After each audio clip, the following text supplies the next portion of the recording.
Thank you for joining me again on another time or another walk on the platform Mathematics with Educator. I remain your humble self. So today we'll be talking about current electricity, and under this we'll be considering current, quantity of charge, time, and then the arrangement of resistors in a circuit. Majorly, we talk about the calculation of combined resistance in a circuit. How do we go? First, what's Ohm's law? Ohm's law states that the current that flows in a metallic conductor is directly proportional to the potential difference across its ends. It is directly proportional, provided every other physical conditions are made constant. Yes, we cannot talk about current and electricity without talking about Ohm's law. So I have to bring that in. Now, quickly, when we talk about current, of course, as a science student, it's I. It's measured in amperes. It's measured in amperes. So you have this. It is equal to the quantity of charge flowing in a metallic conductor with respect to the time taken. While this is measured in coulombs,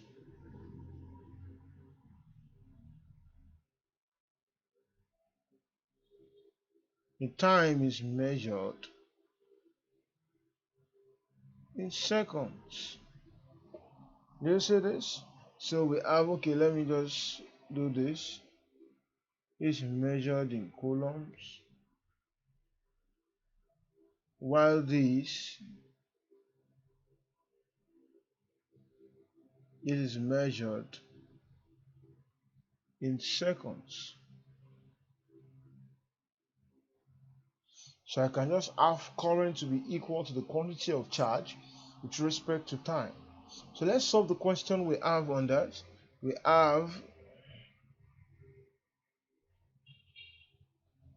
calculate the quantity of charge flowing through a conductor if the current of 10 amperes passes through a conductor for 20 seconds. So what do we do? Current is 10 amperes is equal to the quantity of charge. I took to look for the quantity of charge, the Q, upon what? Then we have 20 seconds. Of course, this implies that what? A quantity of charge, and then you cross multiply will equal to 200 coulombs. So we have that settled. Good. Then we'll move on. We have the other aspect of it. If you have look at this resistors, there's something about arrangement of resistors in series. So let me have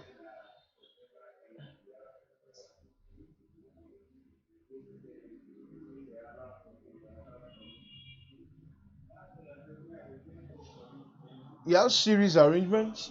If you have series arrangement, the combined resistance, we call the combined resistance, or we call it the coefficient of resistance, or the total resistance.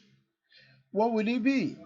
To be equal to the what? First, resistor 1 plus resistor 2 plus resistor 3 on and on to resistor n. Do you get it? So we have this.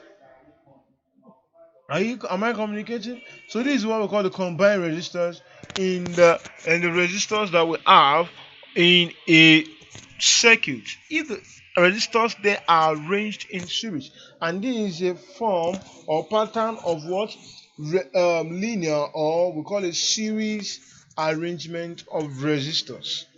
So what do we do next if you are solving this? And there are other things to consider when you have a circuit such that the circuit has resistors arranged in series. One, the current flowing through the resistors will be, each resistor will be the same thing. That is, the total current I will be equal to I1. It will be equal to I2, equal to I3, then it will be equal to IN, provided they are arranged in series. But if you have the uh, the potential difference across the ends, you will have it different. The potential difference, let me wipe this. The potential difference in a circuit such that the resistors are in series, potential difference P, that will be equal to what? The total potential difference there will be equal to P1. That is the potential difference across this one, the first resistor, then plus P2, the second resistor, plus P3, the second resistor, plus on and on till you get to Pn. Do you get it?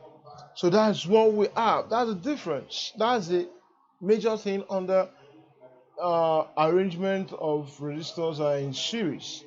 Now, it will be the reverse when we go to arrangement of resistors in parallel arrangement of resistors. So we'll get there in the next video. So let's finish this up. If you have to add up now, like here now we have to calculate the for number one, look at the question. If you have the question says calculate the combined resistance in the following. This one. So here, like I said initially, you can say this will be equal to 5 plus 2 plus 6, and that will be equal to what? 7 plus 6, that will be 13. So you have 13 ohms. Do you get that? Let's look at number 2, because this is arrangement in just series. Go to question 2. It's as simple as you can see that. But you must be able to identify a series arrangement of what? Of all these type. So you have here, you have 12. Overall resistance here will be what? Will be equal to 12 plus 1.2. As simple as that. So this will become 13.2 ohms. Do you get that? It's as simple as that. Now, this is an example of a parallel arrangement of resistors. And it's the reverse of this. We'll talk about that in the next video. Take care of yourself. See you later.